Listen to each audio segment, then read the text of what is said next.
یہاں تک کہ آپ کا گوشت گرنے لگا، آپ کی آزمائش انتہا کو پہنچ گئی۔ اب آپ کے ساتھی بھی آپ کا ساتھ چھوڑنے لگے، انہیں خوف محسوس ہوا کہ کہیں ان کی بیماری انہیں بھی نہ لگ جائے، کہیں یہ کوئی ایسی بیماری نہ ہو جو ایک سے دوسرے کو لگتی ہو۔ اس طرح سوائے 2 کے سب ساتھی آپ کا ساتھ چھوڑ گئے، کوئی آپ کے قریب نہ آتا تھا۔ جو 2 ساتھی ساتھ چھوڑ کر نہیں گئے تھے وہ بھی ذرا دور کھڑے ہو کر بات کرتے تھے۔ آپ کی خدمت کے لیے بس آپ کی بیوی رہ گئی، وہ بہت وفادار بیوی تھی۔ یہ زوجہ محترمہ آپ کی خدمت کرتی، آپ کو کھلاتی پلاتی، آپ کو نہلاتی۔ پھر نوبت یہاں تک پہنچی کہ سارا ہی مال بالکل ختم ہو گیا۔ اب بیوی صاحبہ نے اجرت پر لوگوں کے گھروں میں کام کرنا شروع کیا تاکہ کچھ کما کر لائیں اور خاوند پر خرچ کر سکیں۔ یہ تھے اللہ کے نبی ایوب علیہ السلام، اتنی بڑی آزمائش میں پورے اترے۔ آزمائش بھی 1-2 ماہ نہیں، پورے 12 برس جاری رہی، اور ایک قول کے مطابق 18 برس جاری رہی۔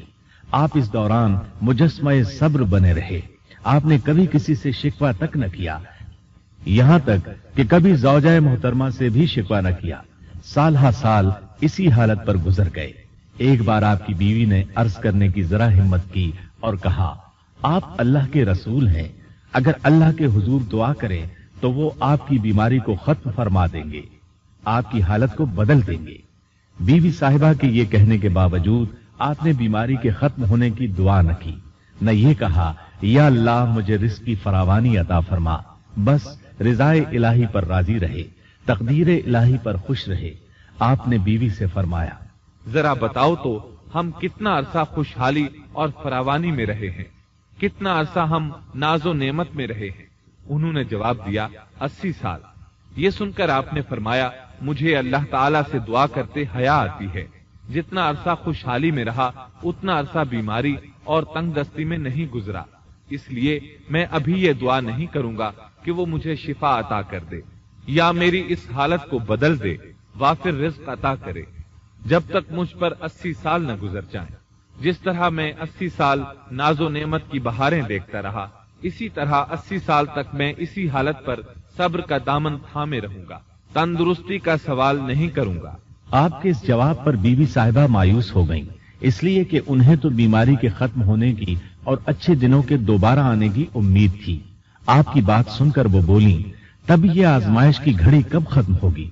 چونکہ اس بات سے اللہ تعالیٰ کی ناشکری ہوتی تھی، اس لیے ایوب علیہ السلام ناراض ہو گئے۔ انہوں نے اللہ کے نام کی قسم کھائی کہ اگر اللہ تعالیٰ نے مجھے شفا عطا فرمائی تو میں انہیں 100 کوڑے ماروں گا۔ دوسری طرف نوبت یہاں تک پہنچی کہ لوگوں نے آپ کی بیوی صاحبہ کو کام دینے سے انکار کرنا شروع کر دیا۔ ان کا خیال تھا کہیں ان کے شوہر کی بیماری انہیں بھی نہ لگ جائے۔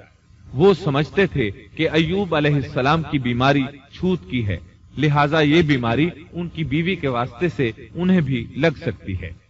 جب معاملہ یہاں تک پہنچ گیا تب آپ نے ایک چھوٹی سی بات کہی، اس میں بھی کوئی واضح دعا نہیں تھی، جبکہ اس وقت سے بڑھ کر دعا کے لیے کون سا وقت ہو سکتا تھا؟ آپ کی اس بات کو اللہ تعالیٰ نے قرآن مجید میں بیان فرمایا ہے۔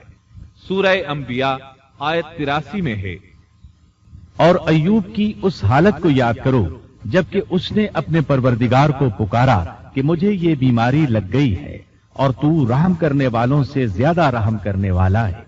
مجھے آزمائش نے آ لیا ہے اور تو ارحم الراحمین ہے۔ مطلب یہ کہ آپ نے واضح الفاظ میں دعا نہیں فرمائی، یہ نہیں فرمایا الہی مجھے تندرستی عطا فرما، الہی مجھے رزق عطا فرما اور میری حالت ایسی ایسی ہو گئی ہے، تو رحیم و کریم ہے، بلکہ یوں کہا وَأَنْتَ أَرْحَمُ الرَّاحِمِينَ، عرض کیا میری نسبت میری حالت کو تو ہی بہتر جاننے والا ہے۔ اللہ تعالیٰ نے دوسری آیت میں آپ کی حالت کو اس طرح بیان کیا ہے۔ سورہ صاد آیت 41 میں اللہ تعالیٰ فرماتے ہیں، اور ہمارے بندے ایوب کا بھی ذکر کر جبکہ اس نے اپنے رب کو پکارا کہ مجھے شیطان نے رنج اور دکھ پہنچایا ہے۔ گویا آپ نے اس بیماری اور مصیبت کو اللہ تعالیٰ کی طرف منسوب نہیں فرمایا، بلکہ اللہ تعالیٰ کو اس سے مبرہ و پاک ٹھہرایا اور اسے شیطان کی طرف منسوب کیا۔ یوں نہیں کہا اللہ تو نے مجھے مصیبت میں ڈال دیا، بلکہ اس کو غیر اللہ یعنی شیطان کی جانب منسوب کیا۔ حدیث میں بھی اسی طرح آتا ہے، والشر لیس الیک، برائی تیری طرف سے نہیں ہے۔ آپ نے اپنی حالت کو بھی ایسے ہی پیش کیا اور یوں عرض کیا، اللہ تعالیٰ نے آپ کی التجا کو اسی لمحے شرف قبولیت سے نوازا۔ کتنے ہی موقع ایسے آئے تھے کہ اس سے قبل بھی آپ دعا کر سکتے تھے اور وہ قبول ہو جاتی، لیکن آپ نے صبر کا دامن تھامے رکھا۔ اسی لیے مدتوں سے ضرب المثل چلی آ رہی ہے صبر ایوب۔ جب آپ نے اپنے پروردگار سے اس انداز میں دعا مانگی تو اللہ تعالیٰ نے ان سے آزمائش ختم کر دی۔ اللہ تعالیٰ سورہ صاد آیت 42 میں فرماتے ہیں، اپنا پاؤں مارو، یہ نہانے اور پینے کے لیے ٹھنڈا پانی ہے۔ جب انہوں نے پاؤں زمین پر مارا تو پانی کا چشمہ جاری ہو گیا۔ علماء کرام کہتے ہیں جب انہوں نے اس پانی سے غسل کیا تو جسم کے بیرونی حصے سے بیماری ختم ہو گئی، اور جو ہی پانی پیا جسم کے اندرونی حصے کی بیماری ختم ہو گئی، اور یہ اللہ عز و جل کا عظیم احسان ہے۔ پھر سے بالکل تندرست بن گئے، ان کی صحت و توانائی لوٹ آئی، ایسے صحت مند ہو گئے جیسے پہلے کبھی ہوا کرتے تھے۔ ان کی زوجہ محترمہ باہر سے گھر آئیں تو بالکل نہ پہچان سکی، ان سے پوچھنے لگیں، کیا آپ نے اللہ کے نبی میرے خاوند یعنی مرض میں مبتلا شخص کو دیکھا ہے؟ اللہ کی قسم، جب میرے خاوند صحت مند تھے تو بالکل آپ جیسے تھے، میں نے آپ سے بڑھ کر ان سے ملتا جلتا آدمی آج تک نہیں دیکھا۔ اس پر ایوب علیہ السلام بولے، کیا تم نے مجھے پہچانا نہیں؟ انہوں نے حیران ہو کر پوچھا، آپ کون ہیں؟ تب وہ بولے، میں ایوب ہوں۔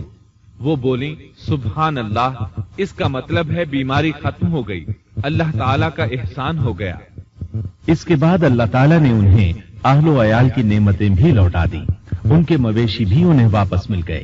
سیدنا ابن عباس رضی اللہ عنہما فرماتے ہیں، اللہ تعالیٰ نے صرف انہیں ہی اپنے فضل و کرم سے نہیں نوازا بلکہ ان کے ساتھ ان کی اہلیہ کو بھی اپنے خاص فضل و کرم سے نوازا، اس لیے کہ انہوں نے بھی اس عظیم آزمائش میں صبر کیا تھا، عظیم صبر کا مظاہرہ کیا تھا۔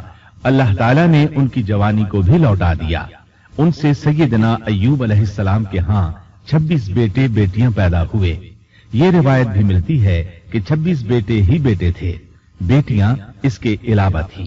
اللہ تعالیٰ سورہ انبیاء آیت 84 میں فرماتے ہیں، ہم نے اس کو اہل و عیال عطا فرمائے بلکہ ان کے ساتھ ویسے ہی اور اپنی خاص مہربانی سے تاکہ سچے بندوں کے لیے سبب نصیحت ہو۔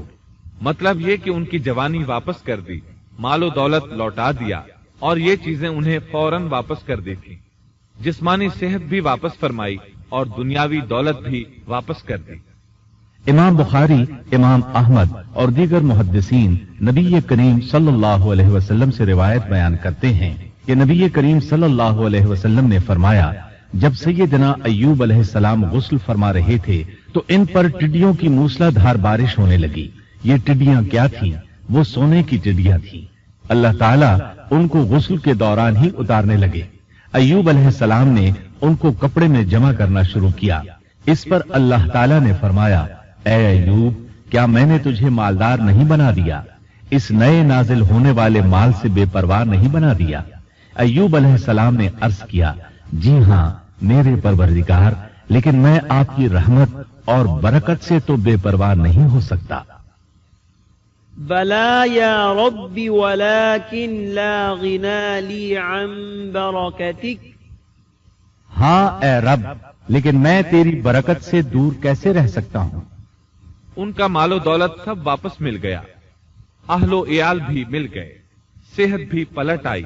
یہ سب اللہ کے خاص فضل و کرم سے تھا اور اس عظیم صبر کے صلے میں تھا جو انہوں نے کیا تھا۔ اللہ تعالیٰ نے ان کی اہلیہ محترمہ پر بھی نرمی فرمائی، جیسا کہ سورہ صاد آیت 44 میں فرماتے ہیں، اور اپنے ہاتھ میں تنکوں کی ایک جھاڑو پکڑو۔ بالکل باریک تنکوں کی ایک جھاڑو لو، اس میں 100 تنکے ہوں، ان کو اکٹھا کر لو۔ اس کے بعد فرمایا، جھاڑو سے اسے مار اور قسم کے خلاف نہ کر۔ مطلب یہ کہ ایوب علیہ السلام نے اپنی بیوی کو 100 کوڑے مارنے کی قسم کھائی تھی۔ اللہ نے یہ تدبیر سمجھائی کہ 100 تنکوں کا جھاڑو لے کر ایک بار انہیں مارو اور قسم پوری کرو، قسم کی خلاف ورزی نہ کرو، اس طرح آپ کی قسم بھی پوری ہو جائے گی اور بیوی کو بھی تکلیف نہیں پہنچے گی۔ تو اس طرح اللہ تعالیٰ نے ان کی زوجہ محترمہ پر خاص مہربانی فرمائی۔